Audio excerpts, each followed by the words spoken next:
One of the most classic gear combos, the Les Paul through a Marshall. This kind of is your stereotypical rock and roll sound made famous by gazillion records. Here, so this is what it sounds like clean, which is not really what you would do with a Marshall. It should be like this.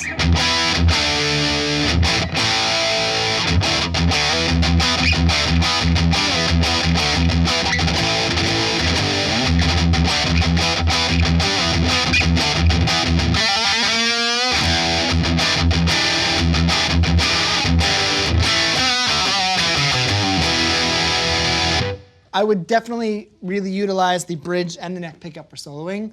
So if I want something fat and throaty and tubey, I would definitely go for the neck. So I'll show you a little bit of a difference here. So bridge.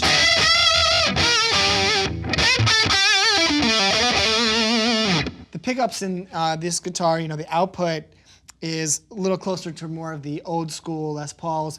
So it drives the amp in a rich way, but it's not super hi-fi. It's a little less output. So it's really creamy and warm, but still kind of punching the amp.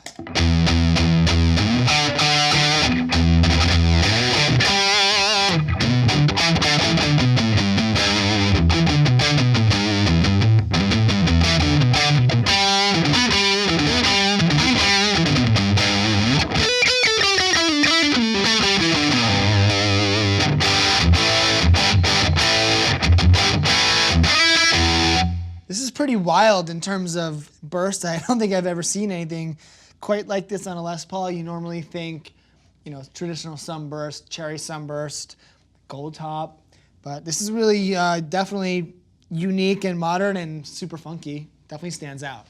I always like on a sunburst where you can see the grain through. I think that's one of the cool things about the Les Paul with all the different bursts. I do have a gold top, and I also love a gold top. It's just a very classic look. But there's something really beautiful about seeing the flame of the wood underneath like a cool sunburst. It's always pretty awesome. Here we have the TC Electronic. It's called the Blood Moon. It's a phaser. So this might be a cool way to use it. Just throw it on for maybe a solo or even some just palm muting stuff.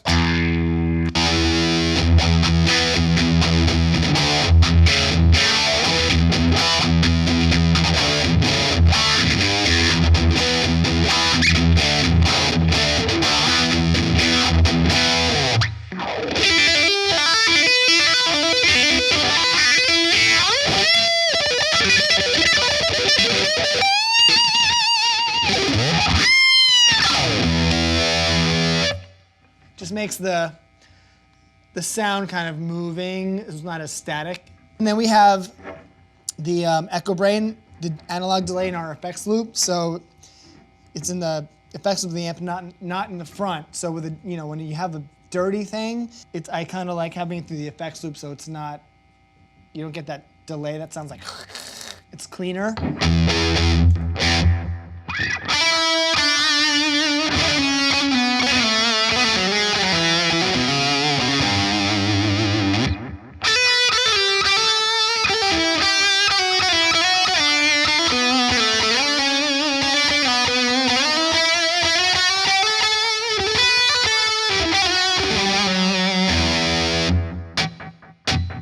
When I'm using an amp that's really heavily distorted, using the effects loop, you get something that's much cleaner for the delay. It's kind of after the sound of the distortion. If you go in front of the amp with a very highly distorted amp, it's just going to be really noisy, and you can't get a lot of level of your delay because the louder it gets, it just sounds like it's distorted. It's kind of a nice, clean way to use it this way, and so it's a really nice feature to have the effects loop in this amp. If I wanted to take a Slash-inspired November Rain type of solo, I would definitely, you know, just have the gain up, but make sure it's clear. Probably a lot of neck pickup for something more bluesy and melodic. Would have a little bit of delay just for some extra vibe after the notes.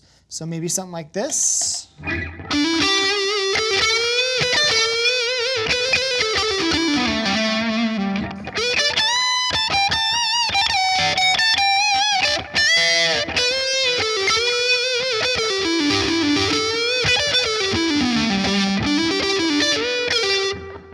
With the phaser, I would probably go more classic, to be honest. On the clean channel, I was always really inspired by Radiohead's use of the phaser back in the day, and it's more of just a slow kind of phase. Also like Smashing Pumpkins, like they had that really nice clean phase sound, so maybe something like,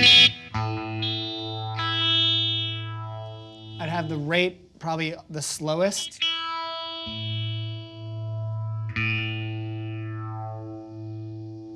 Maybe not super high in depth, you know? Yeah.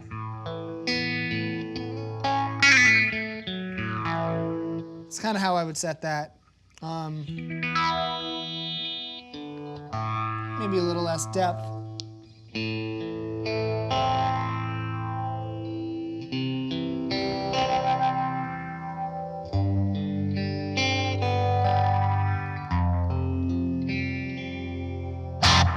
In this style, the way I have it set, it's just to give a little bit of modulation, a little bit of movement to the clean sound. So if I was just playing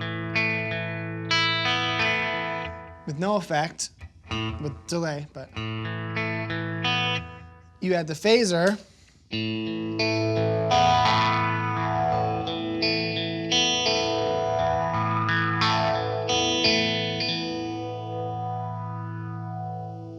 give some movement. With an analog delay with crazy repeats, you can kind of get that almost cycling thing where it just oscillates, you know, self-oscillates. And then once it's oscillating and just has built up and it's, you know, going, you can change the time to just, you know, go low for, you know, slow. And the faster the delay gets, the higher the pitch goes. So like, let's see.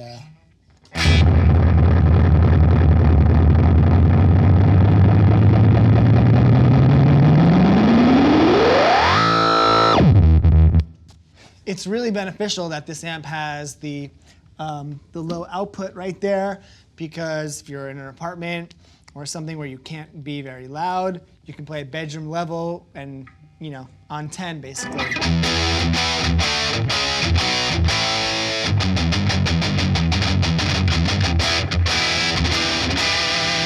You don't miss any of that power, the rock.